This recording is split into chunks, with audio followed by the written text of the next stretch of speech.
Thank you, Catherine. Just this is a very complex bill dealing with legal changes on a very wide range of sexual offences. There are some welcome attempts to fill gaps, particularly in existing laws for sexual offences against children, relating to child sex abuse, child pornography, child sex tourism, statutory rape, and generally those are to be welcomed. But the ISPCC have raised about the omission of risk assessment guidelines and post-release supervision of child sex offenders, and these should be addressed at the next stage. In relation to sexual crimes against adults, there's another important omission. It's been referred to by other speakers. The Rape Crisis Network of Ireland have particularly called for a definition of consent to be included in the bill.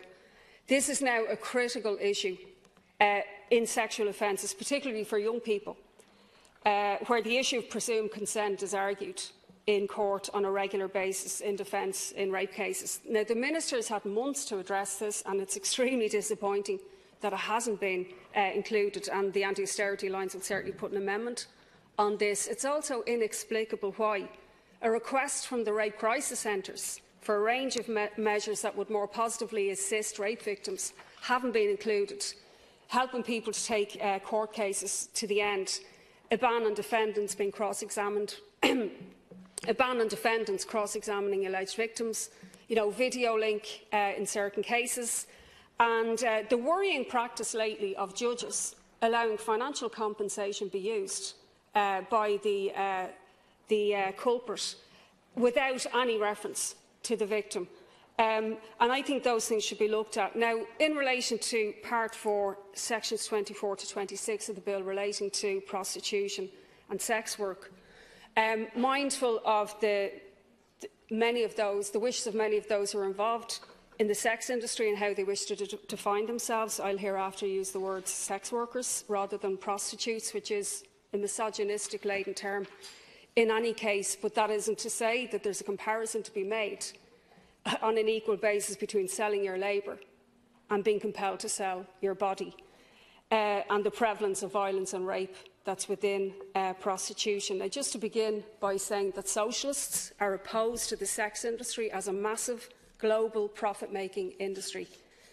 Under capitalism, everything becomes a commodity, including women's bodies and those of trans and vulnerable young males as well who are involved in prostitution.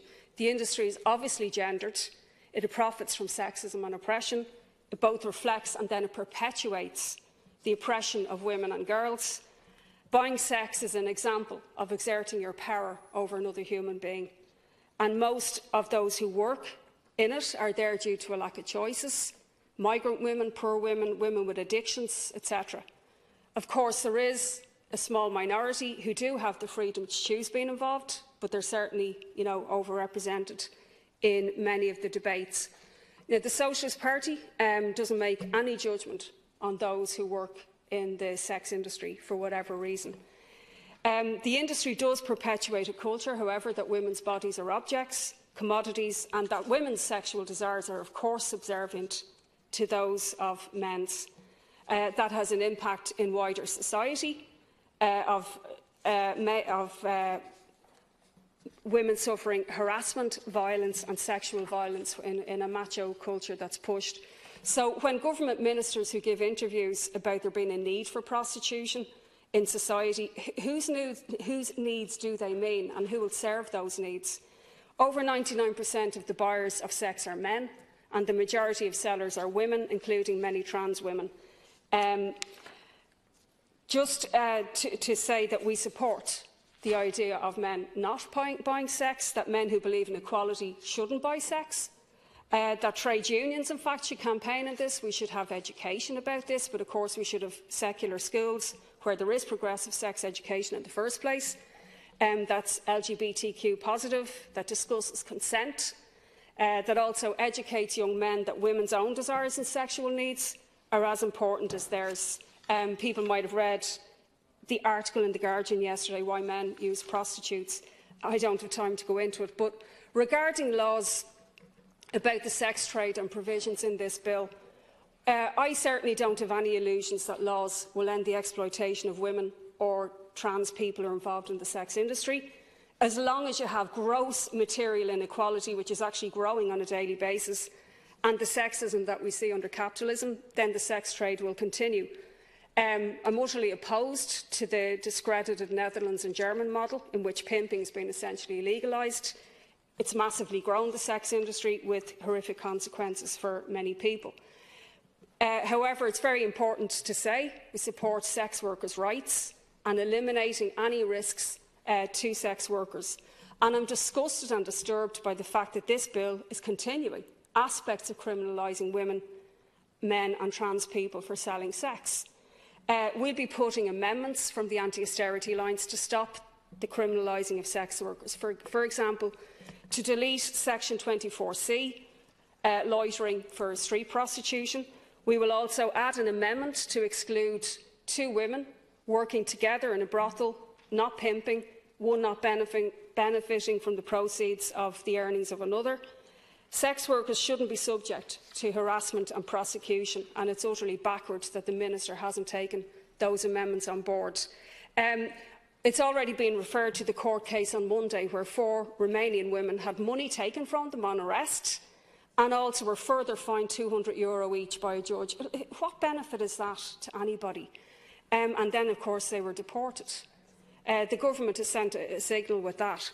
We support stronger measures to criminalise pimping, trafficking and the organising of prostitution, to dramatically increase the fines on those who organise prostitution by up to €1 million, not the current €1,000 to €5,000, which is not a deterrent at all. We will be putting down amendments to that effect, and we won't support or vote for legislation that continues to criminalise sex workers. We'll also make amendments to ensure, as I said, that women together, independently working, but together for more safety, to ensure they're not criminalised. I want to comment on the criminalising of the buying of sex and the impact it can have on the sex industry, but especially if it's not accompanied by real supports, and therefore women are likely to continue to be involved in prostitution. Well, then certainly there can be an increase in risk. The basis of the sex industry is twofold: a sexist culture in society, which is reflected with men buying women, and of course poverty and oppression that means vulnerable women will still have a lack of choices, and of course the vast majority who sell sex, this is the case. And only a small unrepresentative section within the sex industry who have lots of other choices but choose to sell sex. Now, on the first, the government and the Irish state has an absolutely appalling record of doing anything that would benefit women. And it's ludicrous that a country, for example, with the 8th Amendment, would now pose itself as being somehow progressive on women's rights. The Catholic Church controlling people's lives in our history, the Magdalene laundries, symphysiotomy, etc.